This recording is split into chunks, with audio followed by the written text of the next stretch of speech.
Welcome back दोस्तों। First of all जिसने भी अभी तक इसके प्रीवियस एपिसोड नहीं देखे हैं फटाक से जाइए डिस्क्रिप्शन बॉक्स पे क्लिक कीजिए, लिंक आपको वहीं पर मिल जाएगा। लेकिन वापस आना मत भूलना क्योंकि इसका लास्ट पार्ट ना लिटरली गाइस ब्लास्टेड होने वाला है। बहुत ही ज्यादा इंटरेस्टिंग टर्न एंड ट्विस्ट जो आने वाले हैं इसमें। तो फिर नेक्स्ट डे में सब लोग बहुत ज्यादा खुश होते हैं क्योंकि आज इनका न्यू ईयर स्टार्ट होने वाला होता है। शाओ अपने स्टाफ के साथ में होती है, युनशी भी अपने स्टाफ के साथ में होता है। सब लोग पार्टी में होते हैं जहां वीडियो कॉलिंग के थ्रू शाओ युनशी को विश करने ही जा रही होती है, लेकिन बीच में उनका स्टाफ आ जाता है कबाब में हड्डी की तरह और सब लोग एक दूसरे को विश करते हुए एक दूसरे के साथ में इंट्रोड्यूस होने लगते हैं। सारे शेयर होल्डर्स की मीटिंग होती है जिनमें उन सबके हेड मिस्टर वेंजे भी होते हैं, जिनके सामने शाओ वाइस प्रेसिडेंट का भांडा फोड़ते हुए बोलती है कि इन्होंने कंपनी में बहुत सारे घोटाले किए हैं जिसके चक्कर में हमारी कंपनी काफी ज्यादा लॉस में जा चुकी है। लेकिन यहाँ पर सबसे ज्यादा हैरानी की बात तो ये होती है कि मिस्टर वेंजे शाओ को ही डांटते हुए बोलते हैं कि तुम एक नॉर्मल एम्प्लॉय हो और ऐसे सबके सामने वाइस प्रेसिडेंट के ऊपर एलिगेशंस नहीं लगा सकती हो। जहाँ पर अचानक से धांसू सी एंट्री होती है कंपनी के चेयरमैन यानी कि शाओ के दादाजी की। सब लोगों ने देखकर काफी शॉक हो जाते हैं कि अचानक से ये यहाँ पे कैसे पहुँच गए। जहाँ वाइस प्रेसिडेंट भी अपनी सफाई देने लग जाती है और मिस्टर वेंजे तो सारा का सारा इल्जाम शाओ के ऊपर ही डालते हुए बोलते हैं कि जरूर ये किसी और कंपनी की जासूस है जो कि हमारे सारे बिजनेस आइडिया चुराने के लिए आए हैं, वरना इसको इतनी सारी इन्फॉर्मेशन आखिरकार कैसे हो सकती है। सब कुछ सुनने के बाद चेयरमैन वाइस प्रेसिडेंट को जॉब से निकाल देते हैं और बोलते हैं कि शाओ कोई और नहीं बल्कि उनकी ग्रैंड डॉटर है। ये सुनते ही सारे के सारे लोग तो बहुत ज्यादा शॉक हो जाते हैं। मीटिंग फिनिश होने के बाद शाओ और वाइस प्रेसिडेंट के बीच में बहस हो जाती है। साथ ही वो उसे बोलती है कि मैं तुम्हें नहीं छोड़ूंगी और अपना बदला लेकर ही रहूंगी। शाओ भी वहाँ से मुस्कुराते हुए ये बोलते हुए जाने लग जाती है कि जो उखाड़ना है उखाड़ लो क्योंकि जीत हमेशा सच की ही होती है। जैसे ही शाओ फिर अपने घर पहुंचती है तो शॉक हो जाती है क्योंकि वहाँ पे युनशी उसका पहले से ही वेट कर रहा था। वही फ्लैशबैक से फिर ये भी मालूम हो जाता है कि वाइस प्रेसिडेंट के घोटाले के बारे में शाओ और युनशी को किसी और ने नहीं बल्कि मिंग ने ही बताया था, क्योंकि वो जान चुका था कि वाइस प्रेसिडेंट उसका भी मिसयूज कर रही थी और उनके चक्कर में ही उसे भी कंपनी से निकाल दिया गया। शाओ अपने हैंडसम हीरो के लिए खूबसूरत सा कोट लेकर आई हुई होती है, लेकिन वो तो उसे बिना शर्ट के पहन लेता है जो कि कुछ ज्यादा ही हॉट और हैंडसम लग रहा था। शाओ तो उसे देखते ही लड्डू होने लग जाती है, लेकिन तभी अचानक से बेल बजती है टिंग टोंग। लेकिन ये क्या, जैसे ही शाओ बाहर देखती है वो तो काफी घबरा जाती है क्योंकि बाहर कोई और नहीं बल्कि दादाजी थे जो कि आज रात उसके साथ में रहने के लिए ही वहाँ पर पहुँचे हुए थे। हड़बड़ाहट के चक्कर में वो तो युनशी को गेस्ट रूम के वार्डरूम में ही छुपाने लग जाती है, जबकि युनशी तो उसे बोल रहा होता है कि हमें दादाजी को हमारे बारे में सब कुछ सच सच बता देना चाहिए। लेकिन वो बोलती है कि अभी सही वक्त नहीं है, जब मौका और दस्तूर दोनों होंगी तब मैं उन्हें सब कुछ सच सच बता दूंगी। दादाजी अंदर आते ही अपने सेक्रेटरी को अपना सारा सामान गेस्ट रूम में रखवाने के लिए बोल देते हैं। बेचारी शाओ की तो पूरी हालत ही खराब हो जाती है। वो भी उन्हें रोक रही होती है लेकिन वो तो रुकते ही नहीं है, सीधा सामान लेकर रूम के अंदर पहुंच जाते हैं, जहां बेचारे अपने हीरो की तो पोल पट्टी खुल जाती है, यानी कि वो तो पकड़ा ही जाता है। सेक्रेटरी बाहर आकर दादाजी को वहाँ से ये बोलकर लेके जाने लग जाता है कि गेस्ट रूम में तो बिल्कुल भी स्पेस नहीं है क्योंकि शाओ ने अपना पूरा सामान फैला कर जो रखा है। दादाजी के जाते ही भाई फिर शाओ की जान में जान आती है। फटाक से युनशी के पास भागते हुए जाती हैं और दोनों में फिर से प्यारी प्यारी बातें स्टार्ट हो जाती हैं। वही वाइस प्रेसिडेंट को दिखाया जाता है जो कि मिस्टर वेंजे के साथ में थी और गाइस यहाँ पर हमें ये पता चलता है कि वो दोनों हस्बैंड वाइफ है और यही वो रीजन था जिसके चलते मिस्टर वेंजे उसकी इतनी साइड जो ले रहे थे। वही जैसे ही युनशी बाहर जाता है ना तो उसे अचानक से दादाजी मिल जाते हैं जो वहाँ पर पहले से ही उसका वेट कर रहे थे। शाओ अगर शेर है तो वही दादाजी सवा शेर हैं।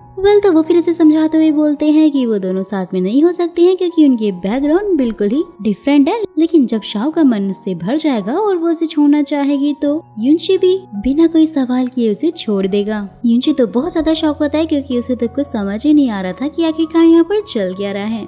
नेक्स्ट डे शाओ जैसे ही ऑफिस जाती है सारा स्टाफ बहुत ज्यादा खुश हो रहा होता है क्योंकि वाइस प्रेसिडेंट की पोजीशन अब शाओ को जो मिल चुकी थी। साथ ही पूरे ऑफिस में तो भाई अफरा तफरी ही मच जाती है क्योंकि वाइस प्रेसिडेंट ने शाओ का सीक्रेट जो लीक कर दिया था कि वो चेयरमैन की पोती है। सब लोग तो बहुत ज्यादा शॉक हो जाते हैं और उसे काफी ज्यादा अच्छे से ट्रीट भी कर रहे होते हैं। मीटिंग रूम में फिर शाओ सबको अपना सच बताते हुए बोलती है कि हाँ वो चेयरमैन की पोती है जो कि अब से इस कंपनी की भागदौड़ को संभालने वाली है, और साथ ही सबको और ये जानने के बाद कि उनकी कंपनी बहुत ही जल्द बैंकक्रप्ट होने वाली है क्योंकि सारे बड़े बड़े शेयर्स होल्डर उनकी कंपनी को छोड़कर अपनी दूसरी कंपनी स्टार्ट जो कर रहे हैं। लेकिन फिर शाओ सबको समझाते हुए बोलती है कि जब तक आप लोग मेरे साथ हैं मैं इस कंपनी को डूबने नहीं दूंगी, जिसके बाद वो सब लोग भी उसका साथ देने के लिए रेडी हो जाते हैं। दादाजी भी ये सब कुछ देख रहे थे जो कि शाओ से बहुत ही ज्यादा खुश हो जाते हैं। नेक्स्ट सीन में सबकी पार्टी हो रही होती है जहाँ युनशी वन सबसे मिलने के लिए पहुंचा हुआ होता है। जैसे ही शाओ से हग करती है तो सेक्रेटरी को जेलसी होने लग जाती है और वो शाओ को हटाकर युनशी से ही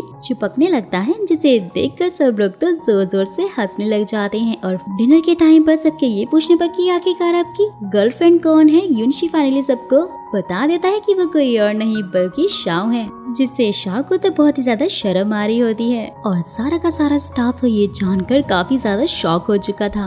नेक्स्ट सीन में सब लोग अपना फेवरेट स्प्रिंग फेस्टिवल सेलिब्रेट करने के लिए अपनी अपनी फैमिली के साथ में होते हैं। युनशी भी अपने भाई के साथ में होता है जो कि इसे देखते ही बहुत ज्यादा खुश हो जाता है।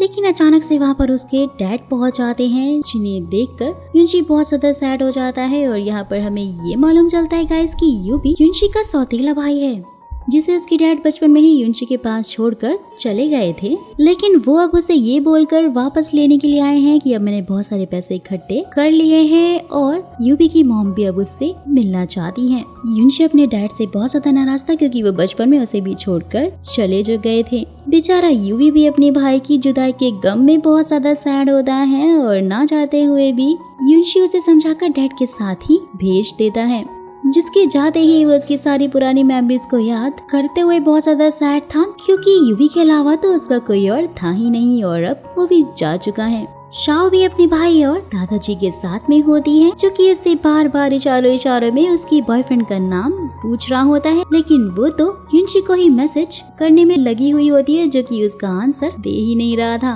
दादाजी ये बोलते हुए उन दोनों का फोन छीन लेते हैं कि आज के दिन तुम दोनों सिर्फ मेरे साथ ही रहोगे। वहीं दूसरी तरफ युनशी के पास उसका दोस्त लिंक पहुंच जाता है जो कि उसे चीयर अप करने में लगा हुआ था क्योंकि युनशी बहुत ज्यादा सैड जो था। जहाँ पर देखते ही देखते अचानक से युनशी के बॉस मिस्टर गी और उसके सारे के सारे दोस्त भी पहुंच जाते हैं और उसे एक बार में ले जाते हैं क्योंकि लिंग ने उन सबको ऑलरेडी युवी और युनशी के बारे में सब कुछ बता दिया था। वहीं शाओ भी दादाजी से और अपने भाई से छुपते छुपाते हुए युनशी से रात में मिलने के लिए जा रही होती है, लेकिन उसका भाई उसे रोकते हुए बोलता है कि ओहो कहाँ जा रही हो। शाओ तो उसे देखकर बहुत ज्यादा शॉक हो जाती है कि अरे ये तो रात में भी उल्लू की तरह जागता रहता है। और जैसे ही शाओ बार में पहुंचती है ये देखकर बहुत ही ज्यादा गुस्सा होने लग जाती है कि युनशी उसका फोन अवॉइड मारकर अपने दोस्तों के साथ में ही चिल करने में लगा हुआ है। गुस्सा होकर वहाँ से जा रही होती है कि युनशी फिर उसे रोककर समझाते हुए सब कुछ सच सच बता देता है कि युवी को आकर उसके डैड ले जा चुके हैं। ये जानने के बाद तो बेचारी शाओ भी थोड़ा सैड हो जाती है और वहीं शाओ का भाई भी वहाँ पर होता है जो देखता है कि उसके एक फ्रेंड को कुछ लोग छेड़ रहे हैं तो वो तो जाके सीधा उन्हें मारने ही लग जाता है। दोनों के बीच में जबरदस्त फाइट होती है जिसके चक्कर में शाओ को भी चोट लगने वाली होती है, लेकिन युनशी बीच में आ जाता है जिससे कि उसको चोट लग जाती है। ये सब कुछ देखकर युनशी के फ्रेंड्स भी वहाँ पर पहुँच जाते हैं और इन सबको काफी अच्छे से मजा चखाते हैं। सब कुछ शांत होने के बाद शाओ और युनशी एक रूम में होते हैं जहां उनके बीच की सारी मिसअंडरस्टैंडिंग भी दूर हो जाती है और वहीं शाओ का भाई बार बार उसे आवाज लगाते हुए ढूंढ रहा होता है। युनशी के बॉस यानी कि मिस्टर गी आकर उसे ये बोलते हैं कि शायद शाओ यहाँ से जा चुकी है और इसलिए तुम्हें भी यहाँ से जाना चाहिए। वहीं शाओ और युनशी का तो अलग ही रोमांस चालू था। सो गाइस यहीं पर इन एपिसोड का तो दी एंड हो जाता है। आगे की क्या कहानी होने वाली है, कैसे कैसे इंटरेस्टिंग टर्न एंड ट्विस्ट आने वाले हैं, ये सब जानने के लिए नेक्स्ट वीडियो को देखना मत भूलना। और अगर आप चाहते हैं कि मैं उसे जल्द से जल्द एक्सप्लेन कर दूं तो मुझे ये बात कमेंट बॉक्स में बता दीजिएगा। जाने से पहले चैनल को सब्सक्राइब और वीडियो को लाइक करना मत भूलिएगा ताकि नेक्स्ट वीडियो आपसे बिल्कुल ना मिस हो जाए और सबसे पहले आपको मेरी नेक्स्ट वीडियो मिल जाए।